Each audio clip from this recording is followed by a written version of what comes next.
Let's get to college football. Did kind of mention BC, but I want to touch on it a bit more. So I mean, that's just Football Power Index now has BC going 8-4. We're heading into the bye. We could have freaking won that game. That's a game we win with Phil Jurkovec going away.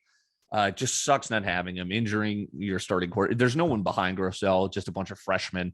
Nobody knows the offense like Grosel, and he's fine. He just makes another 2 interceptions against Clemson. He had a couple of fumbles. He took some bad sacks. He's just, this team has showed that this is a top defense under Hafley in the nation. You've got weapons and Flowers and other receivers. And Grosel turned it on for that final drive until he coughed up the football looking at the play clock because it's Death Valley. I mean, it's just tough. I think under the lights at Death Valley got to the veteran O-line. It was shocking. Way too many penalties. There was like 3 false starts in a row. It was bad. I think it got to Hafley a little bit too. I think it showed that this was just his second year. Last year it was against Clemson's backup quarterback and DJ when Lawrence was hurt. Lawrence was out with COVID. This year coming in a little bit more confident, but underneath the lights, as opposed to the noon kind of kickoff game last year at Death Valley. Hafley he shouldn't have abandoned the run. He abandoned the run too early. Pat Garwo needs to be the workhorse. I don't know what is happening here where we're rotating backs. I get it. We have a lot of bodies back there to keep us fresh. Alex Sinkfield, I'm not impressed with. The yards per carry aren't great. He's not really breaking out of many runs. Travis Levy is great in the passing game, but whenever he gets handed the football, it's either 4 yards is kind of the ceiling, and it's usually a lot less. Garwo is almost averaging like 5-6 yards per carry every time he touches it. He breaks down. He's low center of gravity, but he can take off like a cheetah when he wants to.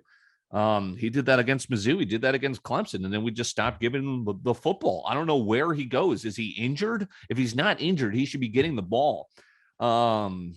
The defense was great. DJ and Clemson looked bad. That is the most vanilla offense.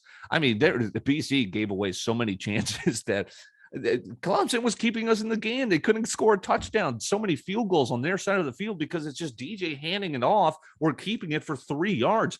BC sniffed it out immediately. Now, if BC wants a real chance at the ACC title, they're going to have to hope Clemson slips up and NC State slips up. Great. We've got NC State in 2 weeks, both off a bye. Under the lights in Chestnut Hill. NC State just looked pretty bad against Louisiana Tech. They got the win, but I'm excited. That's a game where BC coming off the bye, they can bounce back. So again, hopes.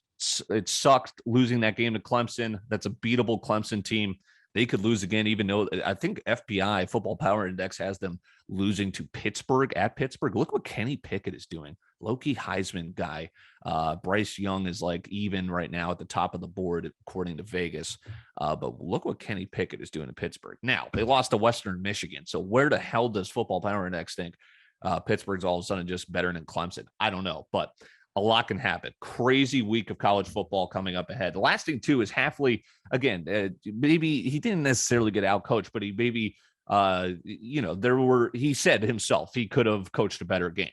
And then he comes out in the press conference. The refs were awful in this game. There was one of the worst missed offsides calls that would have given BC a first down. But I'm not letting BC off the hook. There were so many different ways to win the game, and we found a way to lose. Okay, great. Lick our wounds. Let's not make excuses. And I don't think Hafley is, but he called out the officials without calling out the officials because you're not allowed to, and you'll get fined by the ACC, et cetera.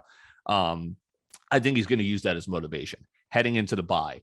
Heading into the week against NC State at home, another night game. People want to watch BC standalone television. That's awesome. So yeah, the rest were awful, but Clemson had a few bad calls go against them as well. So again, I'm not taking that for granted. Let's go and beat NC State. That's coming up after a bye.